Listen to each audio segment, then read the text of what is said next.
The last reading came at 06:11. After that, the sensor feed was just empty. Lieutenant Okonkwo's hands shook as she ran the diagnostic for the 14th time. The 2,400 ships had crossed the Hollow's boundary at 06:00. She had watched them on the display: 14 dreadnoughts, 387 cruisers, almost 2,000 support vessels, 840,000 crew. She had counted them all. At 06:11, the feed went silent. Not a spike, not a jam, just nothing, as if the channel had never been connected. She checked the 340 sensor buoys, all operational.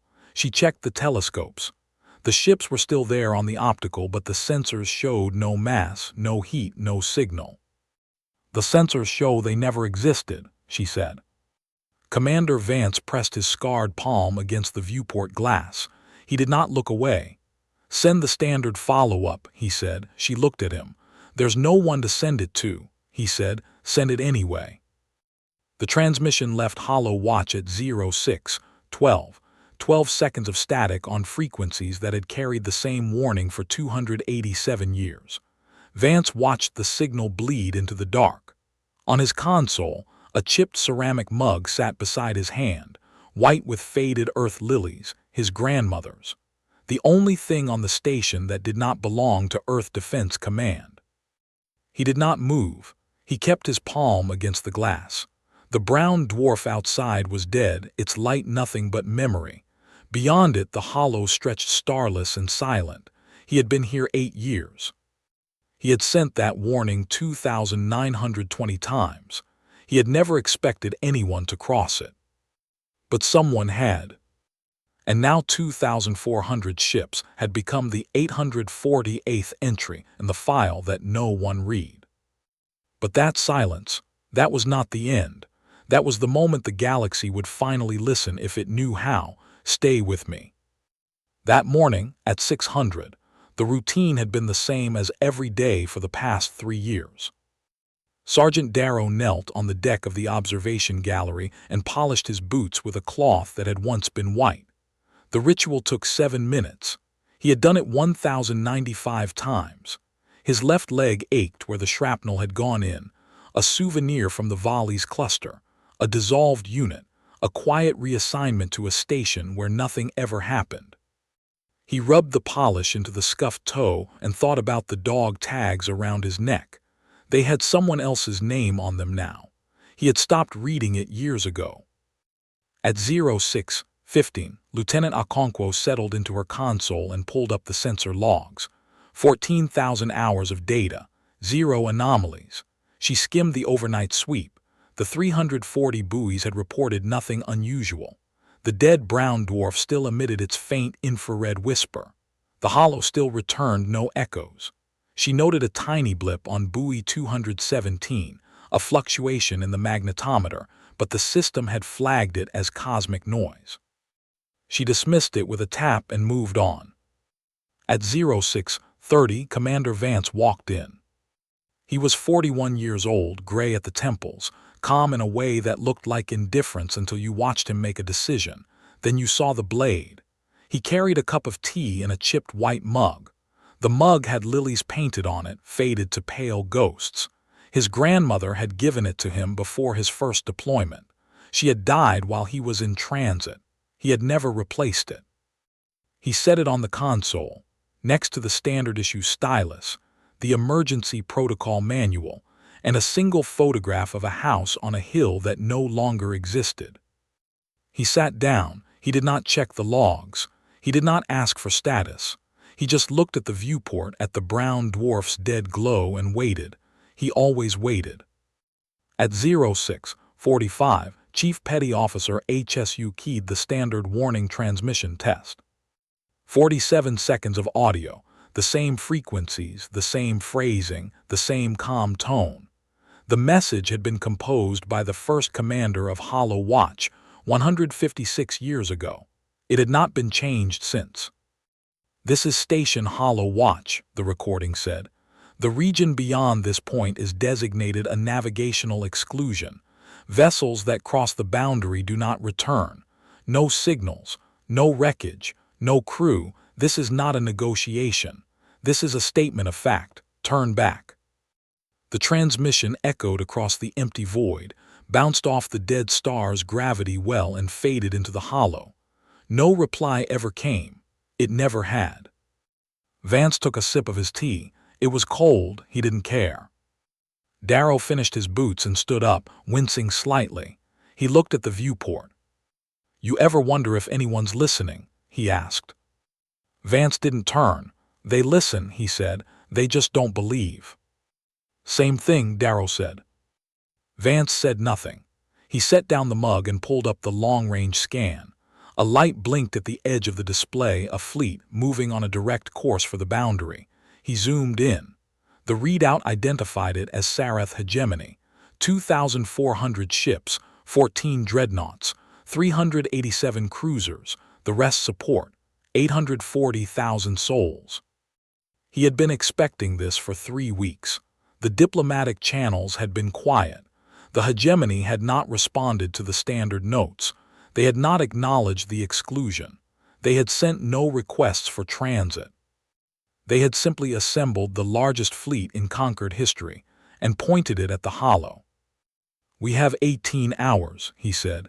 "They'll cross at 600 tomorrow." Okonkwo turned. "Are we going to do something?" Vance picked up his mug. He looked at the faded lilies. "We're going to send the warning," he said. "Same as always." HSU looked at him. "They've already received it. They have copies. They have the data. They know about the 847 ships that never came back." "Then they know what they're doing," Vance said, "and they know we will not stop them." "Why not?" Darrow asked. "We have weapons, we have protocols." Vance set the mug down. He pressed his scarred palm flat against the console. "Because the hollow is not a threat," he said. "It is a fact. You do not fight facts. You only warn people about them." He stood and walked to the viewport. The fleet was still a speck, but it was growing. "At 600 tomorrow they will cross. We will track them. We will record everything. And we will send the follow-up." "The follow-up?" Okonkwo asked. "The one that says we told you so," Vance said. "And then we will wait." He said it without anger, without triumph. He said it the way you say a tide will turn or the sun will rise. He said it because he had been saying it for 156 years. The whole station had been saying it, and no one had ever found a better answer. He reached for his mug. The tea had gone cold. He drank it anyway. Outside, the dead star cast no shadow. The hollow consumed all light. And somewhere in the dark, 2,400 ships were still 18 hours away from a line they could not see, would not respect, and would never return from. Vance knew that. He had known it since the first day he stood on this deck, but he also knew that knowing was not the same as being listened to. He looked at the console, at the faded lilies on his mug, and thought about his grandmother. She had taught him to draw those flowers. She had told him they grew in soil that remembered rain. He had never seen rain on the station. He had never seen soil. He had only seen the dark and the dead star and the ships that came and went and never came back. Tomorrow, another fleet would enter the file, and he would send the warning again. He wondered if anyone would finally listen. He stood at the viewport a long time after that. The dead star's faint glow painted nothing on the glass. Behind him, Okonkwo ran the sensor sweep again, and each time the display returned the same empty data. The fleet was still there, optical, but the numbers had stopped making sense. Vance turned, picked up his mug, and drank the cold tea. He set it down, walked to the console, and pulled up the long-range feed. The fleet had shaved another hour off the approach. He zoomed in on the lead ship, a dreadnought larger than any he had ever seen, its hull scarred with campaign markings. He said, "Bring up the Sarath Fleet Manifest." Okonkwo pulled it. The display filled with data, tonnage, reactor output, crew complements. Vance scanned past the figures and found the flagship's name, Indomitable Will. Grand Marshal Korath Ven, commanding. Vance knew the name. 23 campaigns, no losses. the hegemony's sharpest edge, the kind of commander who had never been told no. He said he's going to cross. You sound sure, Okonkwo said. I sound like I've read his file, Vance said. He's never seen a door that didn't open when he pushed. He sat down and typed a short message to Concord Command, fleet approaching. Request diplomatic override. He sent it without hope. The hegemony was a founding member. They didn't answer to border patrol. He reached for his mug again, then stopped. His scarred palm rested on the console. He thought about his grandmother, sitting by a window, drawing lilies with a pencil that was almost gone. She had said, "The trick to a good line is knowing when to stop drawing." He understood that now. Aboard the indomitable Will, Grand Marshal Korath Ven stood in the war chamber and watched the navigational display pulse with blue light. The chamber was low-ribbed, built from bone-dense hull plates that had absorbed the heat of many campaigns. The air smelled of heated ceramic and ozone, a scent he associated with victory. He was old, his skin the color of dried blood, his ridge plates calcified with age. His left eye had been replaced with tactical glass, a faceted black lens that gave him a permanent cold stare. He tapped the obsidian sigil on his breastplate and watched the fleet spread across the display, dreadnoughts, cruisers, support vessels. Thousands of ships, hundreds of thousands of souls. The communications officer said, "Grand Marshal, the border station has transmitted the standard warning again." "Play it," Ven said. The recording filled the chamber, calm, patient, human. "This is Station Hollow Watch. The region beyond this point is a navigational exclusion. Vessels that cross the boundary do not return. No signals, no wreckage, no crew. This is not a negotiation. This is a statement of fact. Turn back." When it ended, Ven smiled. It was the smile of someone who had heard a child recite a rule they did not understand. "A statement of fact," he repeated. "From a species that has never commanded more than a border patrol. They have been warning the galaxy for 156 years. The records show many vessels have entered that region and not returned," the officer said. "Records are written by the timid," Ven said. "The Hollow is a region of space with unusual properties. The ships that entered were lost to equipment failure, navigation error, or cowardice. There is no mystery." He stepped closer to the display. The dead brown dwarf at the edge of the Hollow was just visible on the forward scanners, a cold ember. "Send a reply," he said. "Tell them we acknowledge their warning and we are proceeding." "Are we going to fire?" the officer asked. "No," Ven said. "We are going to cross. And when we return, we will bring that station's commander back in chains. He has wasted the galaxy's time with a lie." The officer sent the reply. Ven turned to the viewport and watched the starless dark ahead. He thought about his campaign sigils and the victory feast that would follow. He did not feel the cold.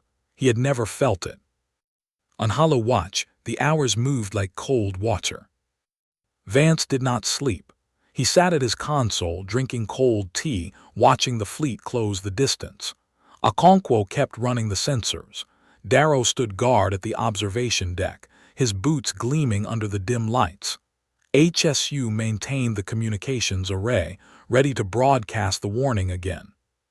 At some point, Vance had stopped counting. Okonkwo said, "Commander, I'm getting something on buoy 217. Vance walked to her station. "What kind of something?" "A magnetometer fluctuation. It's been there since this morning. I dismissed it as noise, but it's growing. The amplitude is increasing as the fleet approaches." Vance looked at the data. The fluctuation was small, but it had a pattern, a pulse, like a heartbeat, repeating at regular intervals. "Is it coming from the fleet?" "No," Okonkwo said. "It's coming from the Hollow. The buoy is on the boundary line. The signal is emanating from the other side." The room went quiet. Darrow stopped polishing. HSU looked up. Vance said, "Run a diagnostic." Okonkwo did. The buoy was operational. The signal was real. It wasn't there before this morning. It started about the same time the fleet entered the system. Vance stared at the data. The pulse was steady, rhythmic, almost deliberate. He said, "Is it a communication?" "It doesn't match any known pattern," she said. "It's just a pulse." Vance thought about the hundreds of vessels that had crossed before. He thought about the silence that had followed each one. He said, "Keep monitoring. Tell me if the pattern changes." He walked back to his console, picked up his mug, and held it in his scarred palm. The lilies were almost invisible now, just ghosts of paint on white ceramic. He thought about his grandmother's words. The trick to a good line is knowing when to stop drawing. He had been drawing this line for 156 years. He knew when to stop. The question was whether anyone else would. The fleet was hours away when Ven called a command meeting. The war chamber was crowded with Sarath commanders in ceremonial plate. Ven stood at the center, his tactical glass eye scanning the room. "We are approaching the boundary," he said. "The station has issued its warning. We have acknowledged it. Are there any questions?" A young commander stepped forward. "Grand Marshal, the records of previous incursions." "Are irrelevant," Ven interrupted. "The previous incursions were conducted by species that lacked our resolve. We have never lost a fleet. We will not lose one today." "But the station has been operating for 156 years, without interruption. They must know something we don't." Ven tapped his obsidian sigil. "They know fear. Fear is not knowledge, it is the absence of knowledge." He turned to the display. "We will cross at dawn. We will map the hollow. We will return with data that proves the exclusion is a myth, and then we will dismantle that station." The commanders murmured assent. The young commander stepped back. Ven said, "Prepare the fleet for the crossing. Communications, send a final message to the station. Tell them we will see them on the other side." The message arrived on Hollow Watch an hour before dawn. Vance read it, then read it again. He set it aside and said, "Okonkwo, prepare the full sensor recording. HSU, keep the warning transmission running on a loop. Darrow, stand ready." "For what?" Darrow asked. "For the follow-up," Vance said. "When they cross, we send the follow-up." He stood and walked to the viewport. The fleet was visible now, a swarm of lights against the dead star's glow. The hollow was still dark, still silent, still waiting. Okonkwo said, "Commander, the magnetometer pulse is increasing." Vance turned. "How much?" "It's doubled in the last hour. It's accelerating." Vance walked to her console. The pulse was faster now, stronger, more defined. A sharp spike, then a long quiet, then another spike. Almost rhythmic, almost intentional. "Is it responding to the fleet's proximity?" he asked. "It seems to be," Okonkwo said. "As they get closer, the pulse gets stronger." Vance looked at the display. The fleet was still moving. The hollow was still dark. He thought about the pulse, and the silence, and the hundreds of vessels that had never returned. He thought about the warning he had sent, and the reply he had received, and the fact that he could not stop what was coming. He said, "Keep recording everything." He walked back to his console, sat down, and reached for his mug. His palm pressed against the scarred ceramic. He held it and waited. Dawn came without light. On Hollow Watch, the clocks marked the hour. The fleet had reached the boundary. Vance stood at the viewport, his mug in his hand, his scarred palm pressed against the glass. Okonkwo was at her station, recording. HSU was transmitting the warning on a continuous loop. Darrow stood at attention, his boots polished, his dog tags silent. The fleet crossed. Vance watched them do it. He watched the dreadnoughts, the cruisers, the support vessels, all of them, moving in perfect formation, crossing the invisible line that had been drawn on every chart in the known galaxy. He watched them enter the hollow. The sensors tracked them for a short while. Then the feed went quiet. Not static, not jamming, silence. Okonkwo ran the diagnostic. She checked the buoys, the telescopes, the beacons. She checked the magnetometer. The pulse had stopped. It had been there and then it was gone the same moment the fleet vanished. She said, "The sensors show they never existed." Vance did not turn from the viewport. "Send the follow-up." "There's no one to send it to." "Send it anyway." She sent it. The transmission left hollow watch, static on the same frequencies, carrying the same message that had been sent many times before. Vance watched the signal fade into the dark. He did not move. He kept his palm against the glass, his mug still in his other hand, his grandmother's lilies fading to nothing. The dead star cast no shadow. The hollow did not stir. He set the mug down. He said, "We wait." The silence spread across the conquered network. No transmissions, no questions, no orders. Just the weight of thousands of ships that had been there, and then were not. And in that silence, the galaxy finally stopped talking. It started listening. On the conquered observation deck, the silence held for 11 minutes. 200 delegates from 40 species did not move. They did not speak. They watched the display where the Sarath fleet had been, and where now there was only the dead brown dwarf and the starless dark beyond. The feed had not glitched. The sensors had not failed. The ships had simply stopped being there. Fen Orus was the first to break the quiet. He stepped away from the railing, his cinnamon-scented breath shallow, and turned to the volley delegation behind him. "Run the replay," he said. "Full bandwidth, slow it down." The technicians worked. The replay showed the fleet crossing the boundary, the sensors tracking their mass, their heat, their signals. Then, at the moment of crossing, the data became a flat line, not an interruption, not a spike, but a clean cut, as if the universe had decided those ships had never been part of it. Orus looked at Ilantas. She had not moved from the railing. Her brass compass was in her hand, the chain taut around her neck. She was staring at the display, her pale blue skin paler than usual. He said, "You knew this would happen." Tass did not look at him. "I knew what the records showed. I knew what I had observed. I did not know if the galaxy would believe me." "We believe you now," Orus said. Tass turned. Her eyes were deep-water dark, and they held something that was not satisfaction. It was grief. "Belief is not action," she said. "The fleet is gone. 800,000 souls. The hegemony will demand answers. They will demand someone to blame. They will not accept that the Hollow simply erased their armada without a cause." Orus said, "What cause could there be?" Taz gripped the compass. "I don't know. No one knows. That is the problem. We have stood at the edge of the Hollow for 156 years, and we have never understood what lies within. We only know that it does not tolerate entry." A volley delegate stepped forward, an older one, her ridge plates faded with time. She said, "The hegemony will not accept that. They will send a second fleet. They will demand the station be dismantled. They will accuse humanity of concealing a weapon."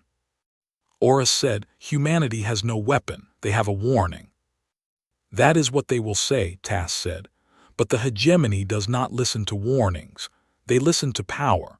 And right now, the only power in this room is silence." She looked back at the display. "Send a transmission to Hollow Watch. I want to speak to Commander Vance." The transmission arrived on Hollow Watch 7 minutes later. Vance was still at the viewport, his palm against the glass, his mug cold on the console beside him. Okonkwo had stopped running diagnostics. There was nothing left to diagnose.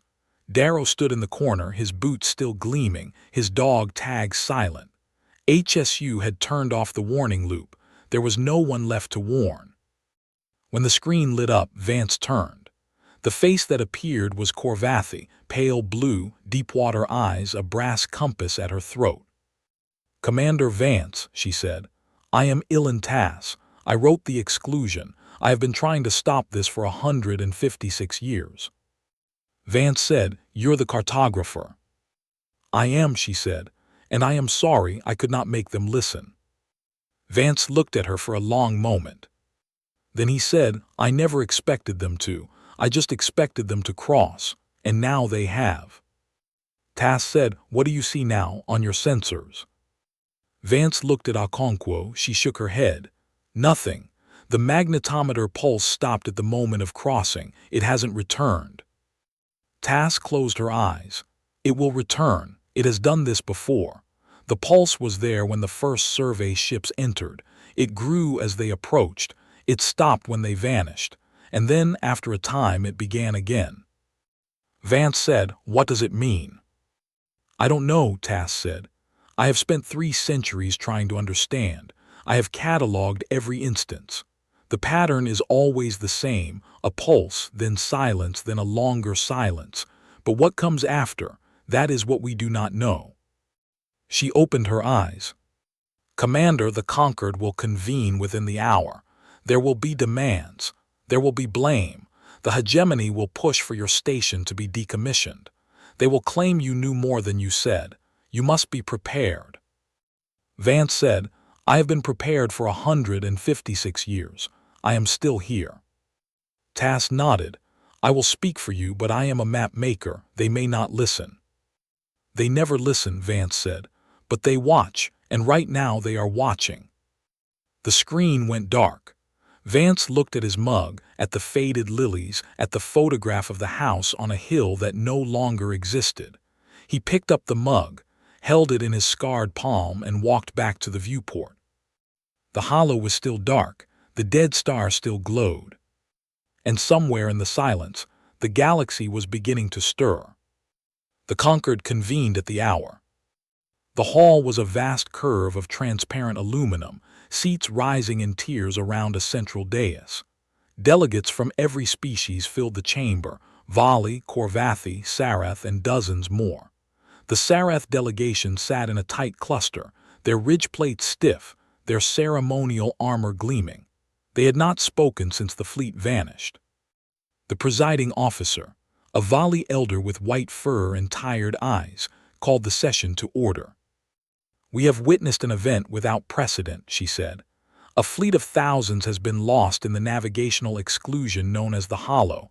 We have no debris, no signals, no survivors. We have only the record of the crossing, and the warning that was issued by Station Hollow Watch.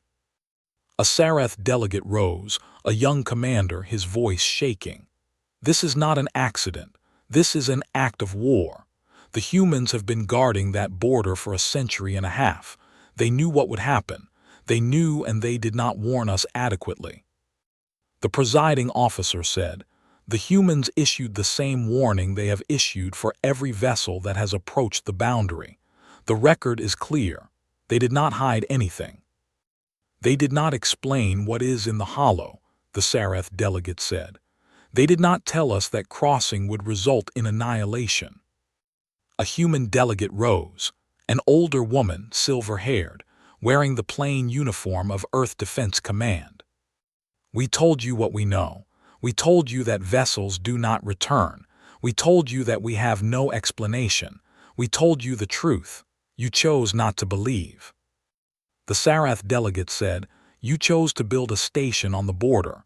You chose to guard it. You knew something. We knew nothing, the human said. We only knew how to warn. The chamber erupted. Delegates shouted, argued, gestured. The presiding officer called for order. In the upper tier, Fen Orus watched. He leaned toward Ilan Tass and said, this is going to get worse before it gets better. Tass said, it is going to get worse before it ends. Orus said, what happens when they send a second fleet? Tass looked at him. The same thing, unless we learn what the hollow is. Can we learn? We can try, she said. But every attempt to study the hollow has resulted in the same outcome. The sensors stop reporting. The probes vanish. The ships do not return. The only data we have is from the boundary line, the magnetometer pulse, the occasional fluctuation, the pattern that has repeated for centuries. She pulled the brass compass from her neck and held it in her palm. I have carried this compass for 300 years.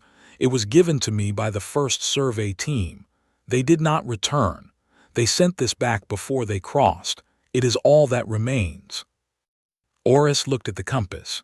Its face was worn smooth, the needle still pointing, not north but toward the hollow, always toward the hollow.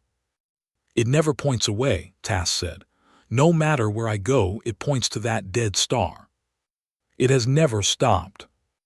Oris said, that is not possible. And yet, Tass said. On Hollow Watch the hours passed. Vance had not slept. He sat at his console, his mug in his hand, his eyes on the sensor display. Okonkwo had fallen asleep at her station. She was young, her body needed rest, but Vance had not moved.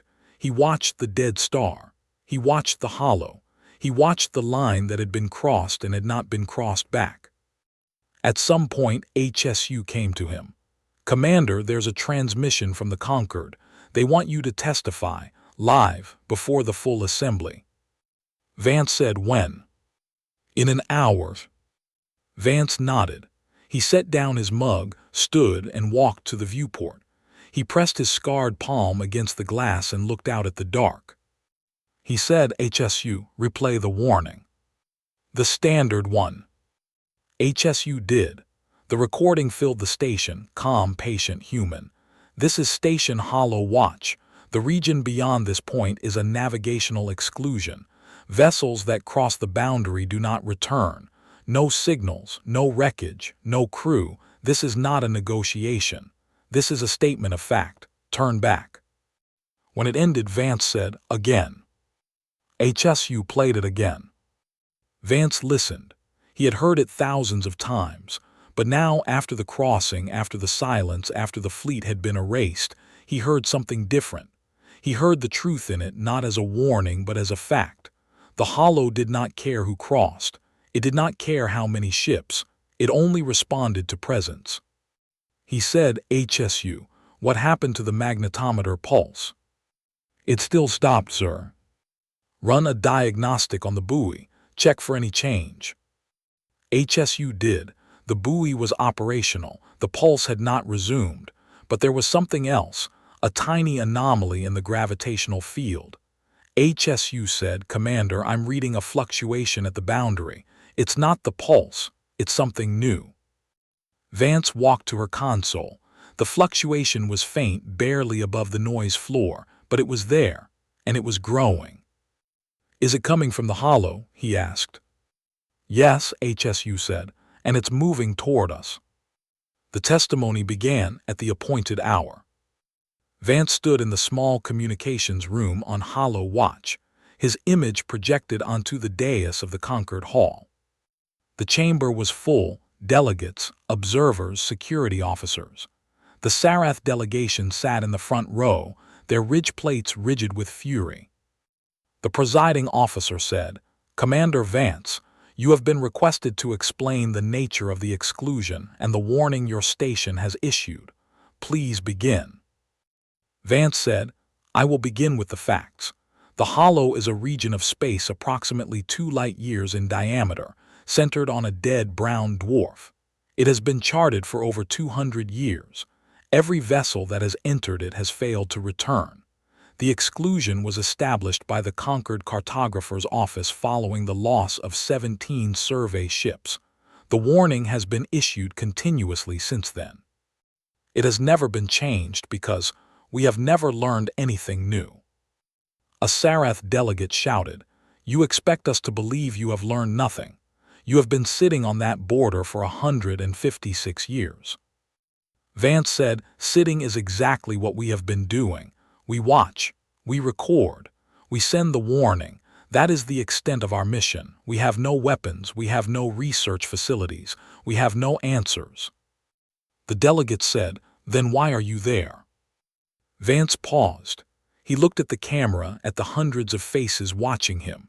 He thought about his grandmother, about the lilies, about the line she had taught him to draw. He said, We are there because someone has to be. Someone has to watch the line. Someone has to say, turn back, even when no one listens. That is what we do. That is all we do. The chamber was silent. The presiding officer said, Commander, is there anything else you wish to add? Vance said, "Yes, I have a reading on my sensors that I want to report. There is a gravitational fluctuation at the boundary. It is moving toward us. It is not the fleet. It is something else." The chamber erupted again. Delegates shouted, demanded clarification. The presiding officer called for calm. Tass rose from her seat, her voice cut through the noise. "I have seen this before. The fluctuation precedes the return of the magnetometer pulse. It is a pattern. The hollow is not passive. It is responding." The Sarath delegate said, "To what?" "To presence," Tass said. "To the fleet that crossed, to the void that was filled and now is empty again." The presiding officer said, "What do you recommend?" Tass looked at Vance's image. She said, "I recommend that we stop demanding answers and start observing. The hollow is not a threat to those who do not cross it. It is a boundary, and boundaries exist to be respected." The chamber fell into silence. Vance watched from hollow watch, his scarred palm resting on his console. He looked at the sensor display, at the fluctuation that was still growing, at the line that he had drawn and would continue to draw. He said, "I will send another warning." And he did. The second warning went out on the same frequencies, same phrasing, same calm tone. But this time it was directed at no one, at the fluctuation, at the hollow itself. "This is Station Hollow Watch. You are approaching the boundary. Vessels that cross do not return, turn back." The transmission faded into the dark. And the fluctuation stopped. It hung at the boundary, silent, waiting. Then slowly it retreated. HSU said, "Commander, it's going back, it's receding." Vance said, "Send the warning again." He sent it again. The fluctuation retreated further. Then, over the course of minutes, it vanished, not into the hollow but back to where it had come from. Okonkwo woke groggy and looked at the display. "What happened?" Vance said, "The hollow responded to the warning." "It responded?" "Yes," Vance said, "it listened." He picked up his mug, held it in his scarred palm and looked at the lilies. They were nearly gone now, just faint brushstrokes on white ceramic, but they were still there. He said, "The galaxy has been asking the wrong question. They have been asking what the hollow is. They should have been asking what it wants." Okonkwo said, "What does it want?" Vance said, "To be left alone."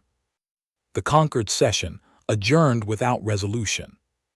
The delegates filed out, murmuring, uncertain.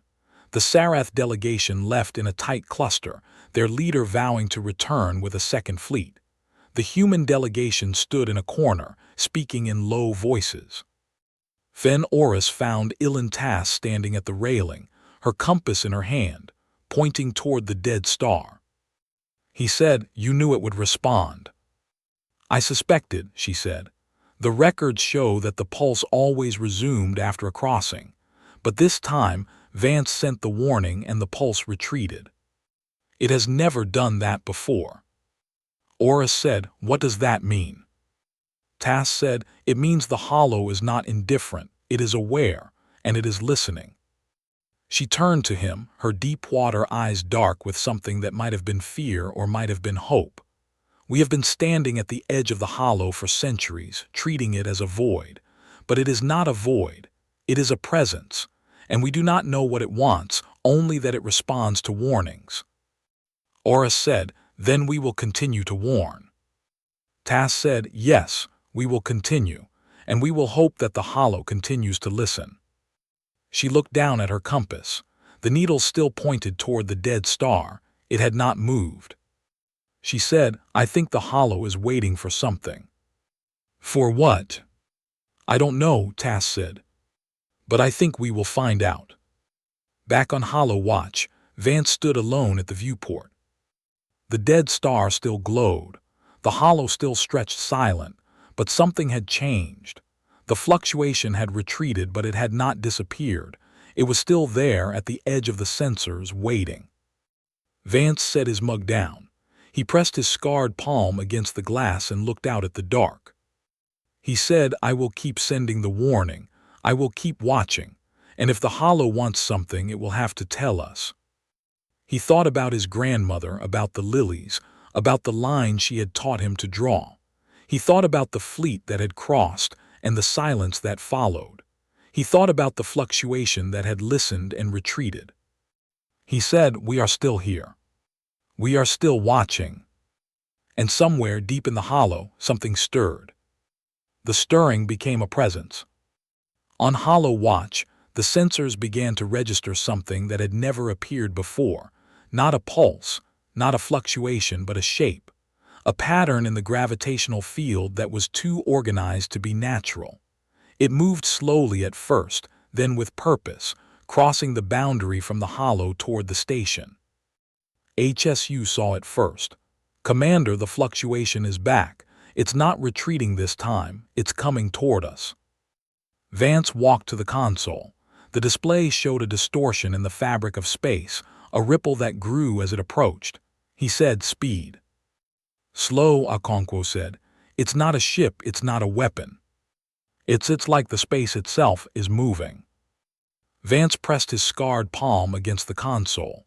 He looked at the data, at the pattern, at the way the ripple moved in a straight line, steady and deliberate. He said, "Send the warning." "Which warning?"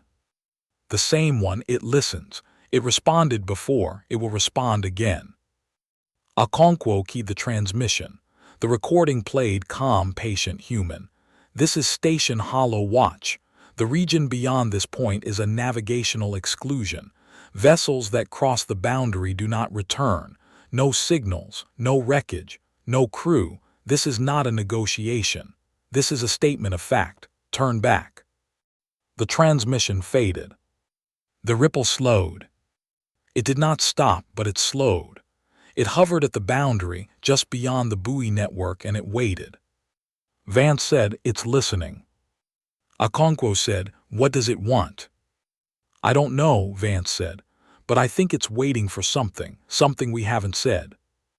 He looked at his console, at the mug with the faded lilies, at the photograph of the house on a hill. He looked at his scarred palm, the scar from the academy, the training accident that had nearly cost him his hand. He had been told he would never fly again. Instead, he had been assigned to a station where nothing ever happened. Except now, something was happening. He said, "Open a channel, direct, no recording." Okonkwo opened it. Vance spoke directly into the void. "This is Commander Silas Vance. I am the commander of Hollow Watch. I have been here for 8 years. My grandmother taught me to draw lilies on a white cup. She taught me that the trick to a good line is knowing when to stop drawing. This is the line. We have drawn it for 156 years. We will not cross it. We ask only that you do not cross it either. That is all we ask." The ripple did not move. For a long moment there was silence. Then the ripple began to change. It did not retreat. It did not advance. It reshaped itself, from a distortion into something that looked almost like a signal. A series of pulses, spaced evenly, repeating in a pattern that matched the magnetometer pulse but inverted, as if the hollow were speaking in the same language but with different words. Okonkwo said, "It's responding, it's communicating." Vance watched the pattern. He said, "Record it, send it to the conquered. Tell them the hollow is not a void, it is a sentience. It has been listening to us for centuries, and now it is speaking back." The transmission reached the conquered within minutes. Fen Ora stood in the observation deck, watching the data stream from Hollow Watch. Ilan Tass was beside him, her brass compass in her hand, the needle still pointing toward the dead star. The pattern appeared on the display, a series of pulses, rhythmic and precise. Tass studied it, her deep-water eyes widening. She said, "This is the same pattern as the magnetometer pulse, but inverted. It's a mirror." Ora said, "It's responding to the warning." "It's responding to the warning," she said. "The hollow has heard us. It has acknowledged the boundary, and now it is saying." She paused. The pattern repeated, and she read it. "Turn back," she said. "Turn back and you will be safe. Cross and you will be unmade. That is the message. That has always been the message. We just could not understand it until now. The chamber erupted. Delegates shouted, demanded explanations. The Sarath delegation rose to their feet, their ridge plates gleaming with anger. The young commander shouted, "This is a trick. The humans have created this signal to cover their crime." Tass turned to him. Her voice was cold. "I have studied the Hollow for 3 centuries. I have never seen a signal like this. This is not human technology. This is the Hollow itself, speaking to us in the only language it knows, the language of warning. The same warning that Commander Vance has been sending for 156 years. The same warning that we have ignored." She held up her compass. The needle still pointed toward the dead star. "This compass has never lied to me. It has always pointed toward the Hollow. It is pointing now. And it is telling me that the Hollow is aware and that it will not tolerate entry." The young commander said, "Then what do we do?" Tass looked at him. "We listen. We have been given a choice. We can continue to cross the line and be erased, or we can accept the boundary and live. The Hollow is not a weapon. It is a threshold, and thresholds exist to be recognized." The chamber fell silent. Aura stepped forward. "We should send a delegation to Hollow Watch. We should meet with Commander Vance. We should learn from the station that has been guarding this line for over a century. They have been right all along. It is time we admitted it." The presiding officer nodded. "The motion is carried. A delegation will depart for Hollow Watch immediately." The delegation arrived 7 hours later. 3 ships, Vali, Korvathi, and Sarath, docked at the station's small bay. The crew of Hollow Watch had never seen so many visitors. Darrow stood at attention, his boots polished, his dog tags silent. HSU and Okonkwo manned the consoles, recording everything. Vance met them at the airlock. He was not in formal uniform. He wore the same gray jacket he had worn every day for 8 years. His mug was in his hand. The lilies faded to near invisibility. Tass stepped forward first. "Commander Vance." "We have come to listen." Vance said, "Good, because I have something to show you." He led them to the sensor deck. The viewport faced the dead brown dwarf and the Hollow beyond. The ripple was still there, hovering at the boundary, patient and still. "This is what we have been guarding," Vance said. "Not a void, not a weapon. A presence. It has been here longer than any of us. It has been warning us in its own way, and we have been warning it in ours. We have been speaking the same language without realizing it." Tass said, "The signal, the pulses, that was the Hollow's voice." "Yes," Vance said. "It spoke to us through the magnetometer.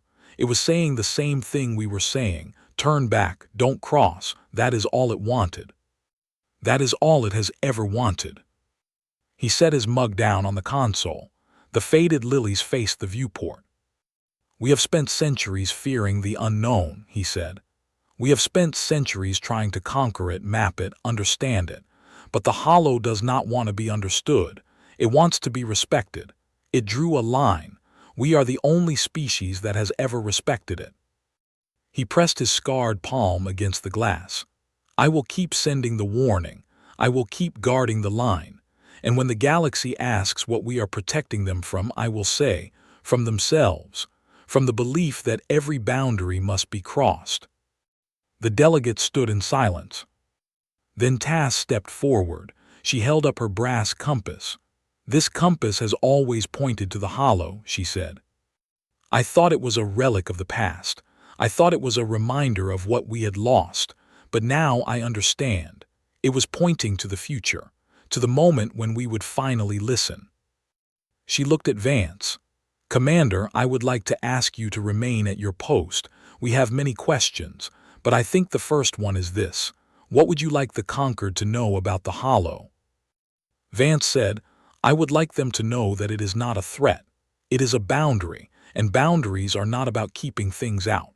They are about defining what we are. We are the species that drew a line and stayed on one side of it. That is our greatest achievement." The Concord convened again 3 days later. The delegation from Hollow Watch testified. Tass presented the data. Oris spoke about the warning. The Sarath delegation, initially hostile, sat in silence as the evidence accumulated. The presiding officer said, "The Hollow has communicated with us.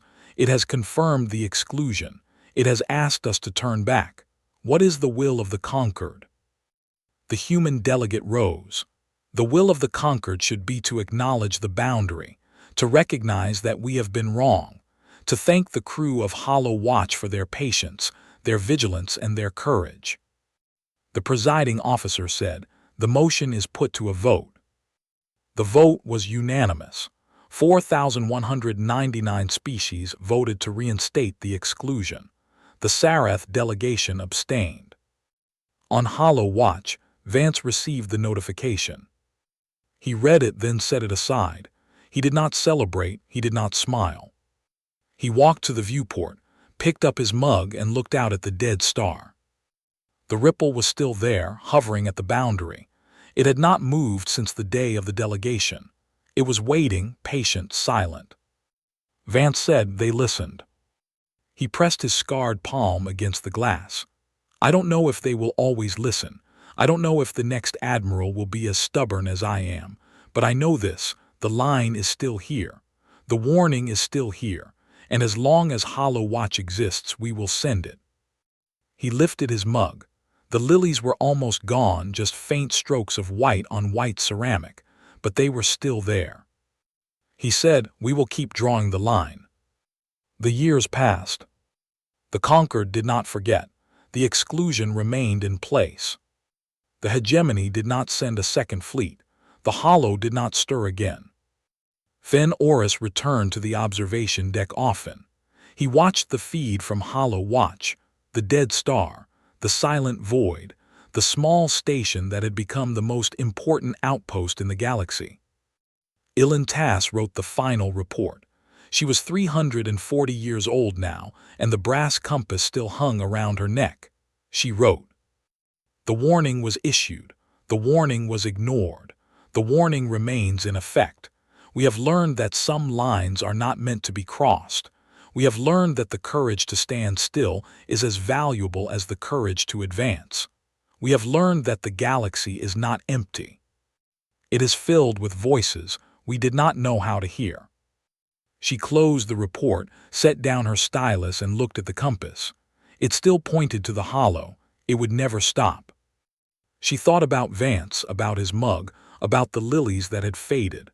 She thought about the line he had drawn and the warning he had sent. She thought about the species that had listened, finally, after all these years. She said they were told where not to go. And on Hollow Watch, Commander Silas Vance, still at his post, still drinking cold tea, still watching the dead star, set his mug down and looked out at the dark. The Hollow was silent, the boundary was clear, the warning was still in place. He pressed his scarred palm against the glass. The viewport showed nothing but the dead star and the starless void beyond. He picked up his mug. The lilies had faded so far that only he remembered what they had been. He took a sip of cold tea. The line held.